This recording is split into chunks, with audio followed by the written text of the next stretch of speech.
माता का आंचल। जहाँ लड़कों का संग तहाँ बाजे मृदंग, जहाँ बुढ़ों का संग तहाँ खर्चे का तंग। हमारे पिता तड़के उठकर निपट नहाकर पूजा करने बैठ जाते थे। हम बचपन से ही उनके अंग लग गए थे। माता से केवल दूध पीने तक का नाता था, इसीलिए पिता के साथ ही हम भी बाहर की बैठक में सोते थे। वह अपने साथ ही हमें भी उठाते और साथ ही नहला धुलाकर पूजा पर बिठा लेते। हम भभूत का तिलक लगा देने के लिए उनको दीख करने लगते। कुछ हंसकर, कुछ झुंझलाकर और कुछ डांट कर वह हमारे चौड़े लिलार में त्रिपुंड कर देते थे। हमारे लिलार में भभूत खूब खिलती थी। सिर में लंबी लंबी जटाएं थी। भभूत रमाने से हम खासे बम बोला बन जाते थे। पिताजी हमें बड़े प्यार से भोलानाथ कहकर बुलाते थे, पर असल में हमारा नाम था तारकेश्वर नाथ। हम भी उनको बाबूजी कहकर पुकारा करते और माता को मैया। जब बाबूजी रामायण का पाठ करते तब हम उनके बगल में बैठे बैठे आईने में अपना मुंह निहारा करते थे। जब वह हमारी ओर देखते तब हम कुछ लजाकर और मुस्कुराकर आईना नीचे रख देते थे। वह भी मुस्कुरा पड़ते थे। पूजा पाठ कर चुकने के बाद वह राम राम लिखने करते। अपनी एक रामनामा बही पर 1000 राम नाम लिखकर वह उसे पाठ करने की पोथी के साथ बांध कर रख देते थे। फिर 500 बार कागज़ के छोटे छोटे टुकड़ों पर राम नाम लिखकर आटे की गोलियों में लपेटते और उन गोलियों को लेकर गंगा जी की ओर चल पड़ते थे। उस समय भी हम उनके कंधे पर विराजमान रहते थे। जब वह गंगा में एक एक आटे की गोलियां फेंक कर मछलियों को खिलाने लगते तब भी हम उनके कंधे पर ही बैठे बैठे हंसा करते थे। जब वह मछलियों को चारा देकर घर की ओर लौटने लगते तब बीच रास्ते में झुके हुए पेड़ों की डालों पर हमें बिठाकर झूला झुलाते थे। कभी कभी बाबूजी हमसे कुश्ती भी लड़ते। वह शिथिल होकर हमारे बल को बढ़ावा देते और हम उनको पछाड़ देते थे। यह उतान पड़ जाते और हम उनकी छाती पर चढ़ जाते।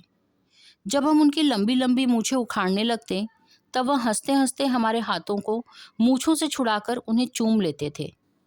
फिर जब हम उनसे खट्टा और मीठा चुम्मा मांगते तब हम बारी बारी कर अपना बायां और दाहिना गाल उनके मुंह की ओर फेर देते थे। बाएं का खट्टा चुम्मा लेकर जब वह दाहिने का मीठा चुम्मा लेने लगते तब अपनी दाढ़ी या मूछ हमारे कोमल गालों पर गड़ा देते थे। हम झुंझलाकर फिर उनकी मूछ नोचने लग जाते।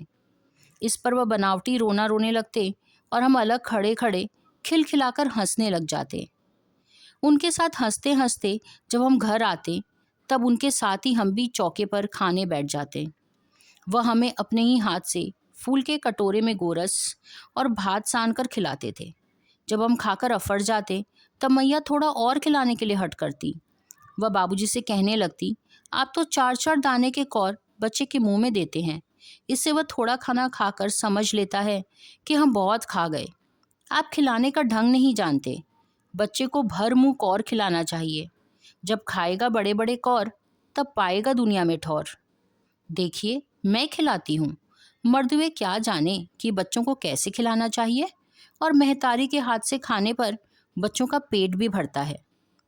वह कहकर थाली में दही भात सांती अलग अलग तोता, मैना, कबूतर, हंस, मोर आदि के बनावटी नाम से कौर बनाकर यह कहते हुए खिलाती कि जल्दी खा लो नहीं तो उड़ जाएंगे।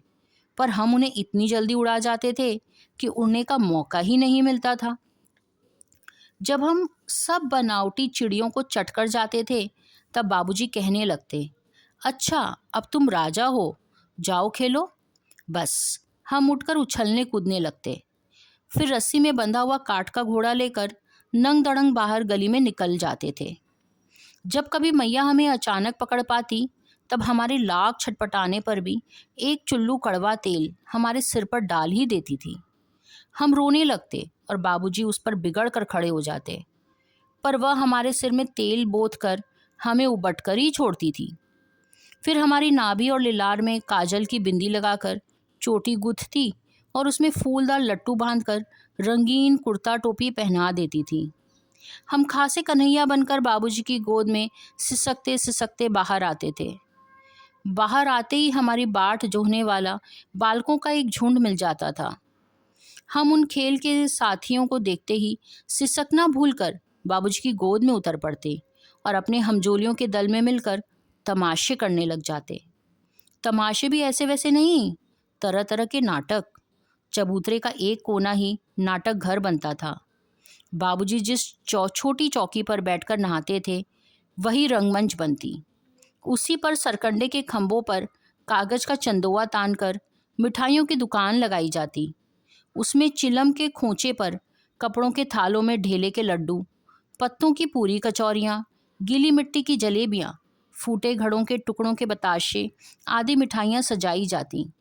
ठीकरों के बटकरे और जस्ते के छोटे छोटे टुकड़ों के पैसे बनते। हम ही लोग खरीदार और हम ही लोग दुकानदार। बाबूजी जो भी 2-4 गोरखपुए पैसे खरीद लेते थे। थोड़ी देर में मिठाई की दुकान बढ़ाकर हम लोग घरौंदा बनाते थे। धूल की मेड़, दीवार बनती और तिनकों की छप्पर, दातून के खंबे, दिया सलाई की पेटियों के किवाड़, घड़े के मोहड़े, चूल्हा चक्की, दिए की कढ़ाई, बाबूजी की पूजा वाली आचमनी कलछी बनती थी। पानी के घी, धूल के पिसान, बालू की चीनी से हम लोग जोनार तैयार करते थे। हम ही लोग जोनार करते और हम ही लोगों की जोनार बैठती थी। जब पंगत बैठ जाती थी तब बाबूजी भी धीरे से आकर पात के अंत में जीमने के लिए बैठ जाते थे। उनको बैठते देखते ही हम लोग हंसकर और घरौंदा बिगाड़कर भाग चलते थे। वह भी हंसते हंसते लोटपोट हो जाते और कहने लगते, फिर कब भोज होगा भोलानाथ। कभी कभी हम लोग बारात का भी जुलूस निकालते थे। कनस्तर का तंबूरा बजता, अमोले को घिसकर शहनाई बजाई जाती, टूटी चूहेदाने की पालकी बनती। हम समधी बनकर बकरे पर चढ़ लेते और चबूतरे के एक कोने से चलकर बारात दूसरे कोने में जाकर दरवाजे लगती थी। वहाँ काठ की पटरियों से घिरे, गोबर से लिपे, आम और केले की टहनियों से सजाए हुए छोटे आंगन में कुल्हिए का कलसा रखा जाता। वहीं पहुंचकर बारात फिर लौट आती थी। लौटने के समय खटोली का लाल ओहार डालकर उसमें दुल्हन को चढ़ा लिया जाता था। लौट आने पर बाबूजी ज्यों ही ओहार उघार कर दुल्हन का मुख निहारते थे, त्यों ही हम लोग हंसकर भाग जाते थे। थोड़ी देर बाद फिर लड़कों की मंडली जुट जाती थी। इकट्ठा होते ही राय जमती कि खेती की जाए। बस चबूतरे के छोर पर घिरनी गड़ जाती, उसके नीचे की गली कुआं बन जाती थी। मूंज की बटी हुई पतली रस्सी में एक चुक्कड़ बांध गराड़ी पर चढ़ाकर लटका दिया जाता और 2 लड़के बैल बनकर मोट खींचने लगते थे। चबूतरा खेत बनता, कंकड़ बीज और ठेंगा हल जुआठा। बड़ी मेहनत से खेत जोते बोए और पटाए जाते। फसल तैयार होते ही देर न लगती और हम हाथों हाथ फसल काट लेते थे। काटते समय गाते थे, ऊंच नीच में बई की आरी, जो उपजी सो भई हमारी। फसल को एक जगह रखकर उसे पैरों से रौंद डालते थे। कसोरे का सूप बनाकर ओसाते और मिट्टी के दिए के तराजू पर तौलकर राशि तैयार कर देते थे। इसी बीच बाबूजी आकर पूछ बैठते थे, इस साल की खेती कैसी रही भोलानाथ। बस फिर क्या, हम लोग ज्यों का त्यों खेत खलिहान छोड़कर हंसते हुए भाग जाते थे। कैसी मौज की खेती थी। ऐसे ऐसे नाटक हम लोग बराबर खेला करते थे। बटोही भी कुछ देर ठिठक कर हम लोगों के तमाशे देख लेते थे। जब कभी हम लोग ददरी के मेले में जाने वाले आदमियों का झुंड देख पाते तब कूद कूद कर चिल्लाने लगते थे, चलो भैया ददरी, सूत पिसान की मोटरी। अगर किसी दूल्हे के आगे आगे जाती हुई ओहारदार देख पाते तो खूब जोर से चिल्लाने लगते थे, रहरी में रहरी पुरान रहरी, डोला के कन्हैया हमार महरी। इसी पर एक बार बूढ़े वर ने हम लोगों को बड़ी दूर तक खदेड़ कर ढेलों से मारा था। उस खुसट खब्बीस की सूरत आज तक हमें याद है। न जाने किस ससुर ने वैसा जमाई ढूंढ निकाला था। वैसा घोड़ा मुआ आदमी हमने कभी नहीं देखा। आम की फसल में कभी कभी खूब आंधी आती थी। आंधी के कुछ दूर निकल जाने पर हम लोग बाग की ओर दौड़ पड़ते थे। वहाँ चुन चुन कर घुले घुले गोपी आम चापते थे। एक दिन की बात है, आंधी आई और पट पड़ गई। आकाश काले बादलों से ढक गया। मेघ गरजने लगे, बिजली कौंधने लगी, ठंडी हवा सनसनाने लगी। पेड़ झूमने और जमीन चूमने लगे। हम लोग चिल्ला उठे, एक पैसा की लाई, बाजार में छितराई, बरखा उधरे बिलाई। लेकिन बरखा ना रुकी, और भी मूसलाधार पानी होने लगा। हम लोग पेड़ों की जड़ से धड़ से सट गए, जैसे कुत्ते के कान में अंठई चिपक जाती है। मगर बरखा जमी नहीं, थम गई। बरखा बंद होते ही बाग में बहुत से बिच्छू नजर आए। हम लोग डरकर भाग चले। हम लोगों ने बैजू बड़ा ढीठ था। संयोग की बात, बीच में मूसन तिवारी मिल गए। बेचारे बूढ़े आदमी को सूझता कम था। बैजू उनको चिढ़ाकर बोला, बुढ़वा बेईमान, मांगे करेले का चोखा। हम लोगों ने भी बैजू के सुर में सुर मिलाकर यही चिल्लाना शुरू किया। मूसन तिवारी ने बेतहाशा खदेड़ा। हम लोग तो बस अपने अपने घर की ओर आंधी हो चले। जब हम लोग ना मिल सके तब तिवारी जी सीधे पाठशाला में चले गए। वहाँ से हमको और बैजू को पकड़ लाने के लिए 4 लड़के गिरफ्तारी वारंट लेकर छूटे। इधर जो ही हम लोग घर पहुँचे तो ही गुरुजी के सिपाही हम लोगों पर टूट पड़े। बैजू तो 9-2-11 हो गया, हम पकड़े गए। फिर तो गुरुजी ने हमारी खूब खबर ली। बाबूजी ने यह हाल सुना, दौड़े हुए पाठशाला में आए। गोद में उठाकर हमें पुचकारने फुसलाने लगे। पर हम दुलारने में चुप होने वाले लड़के नहीं थे। रोते रोते उनका कंधा आंसुओं से तर कर दिया। वह गुरुजी की चिरौरी करके हमें घर ले चले। रास्ते में फिर हमारे साथी लड़कों का झुंड मिला। वे जोर से नाचते और गाते थे, माई पकाई गरर पुआ, हम खायब पुआ, न खेलब जुआ। फिर क्या था, हमारा रोना धोना भूल गया। हम हट करके बाबूजी की गोद से उतर पड़े और लड़कों की मंडली में मिलकर लगे वही तान सुर अलापने। तब तक सब लड़के सामने वाले मकई के खेत में दौड़ पड़े। उसमें चिड़ियों का झुंड चल रहा था। वे दौड़ दौड़ कर उन्हें पकड़ने लगे, पर एक भी हाथ ना आई। हम खेत से अलग ही खड़े होकर गा रहे थे, राम जी की चिरई, राम जी का खेत, खा लो चिरई भर भर पेट। हमसे कुछ दूर बाबूजी और हमारे गांव के कई आदमी खड़े होकर तमाशा देख रहे थे और यही कहकर हंसते थे कि चिड़िया की जान, लड़कों का खिलौना। सचमुच लड़के और बंदर पराई पीर नहीं समझते।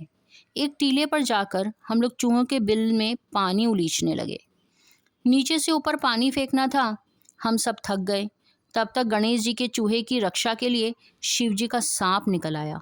रोते चिल्लाते हम लोग बेतहाशा भाग चले। कोई औंधा गिरा, कोई अटा चिट, किसी का सिर फूटा, किसी के दांत टूटे। सभी गिरते पड़ते भागे। हमारी सारी देह लहूलुहान हो गई। पैरों के तलवे कांटों से छलनी हो गए। हम सब एक सुर में दौड़े हुए आए और घर में घुस गए। उस समय बाबूजी बैठक में ओसारे में बैठकर हुक्का गुड़गुड़ा रहे थे। उन्होंने हमें बहुत पुकारा, पर उनकी अनसुनी करके हम दौड़ते हुए मैया के पास ही चले गए। जाकर उसी की गोद में शरण ली। मैया चावल अमनिया कर रही थी। हम उसी के आंचल में छिप गए। हमें डर से कांपते देख वह जोर से रो पड़ी। सब काम छोड़ बैठी। अधीर होकर हमारे भय का कारण पूछने लगी। कभी हम अंग भर कर दबाती तो कभी हमारे अंगों को अपने आंचल से पोंछकर हमें चूम लेती। बड़े संकट में पड़ गई। झटपट हल्दी पीसकर हमारे घावों पर थोपी गई। घर में कुरहाम मच गया। हम केवल धीमे सुर में सा सा कहते हुए मैया के आंचल में लुके चले जाते थे। सारा शरीर थरथर कांप रहा था। रोंगटे खड़े हो गए थे। हम आंखें खोलना चाहते थे, पर वे खुलती न थी। हमारे कांपते हुए होठों को मैया बार बार निहार कर रोती। बड़े लाड़ से हमें गले लगा लेती थी। इसी समय बाबूजी दौड़े आए। आकर झट हमें मैया की गोद से अपनी गोद में लेने लगे। पर हमने मैया के आंचल की प्रेम और शांति के चंदुए की छाया न छोड़ी।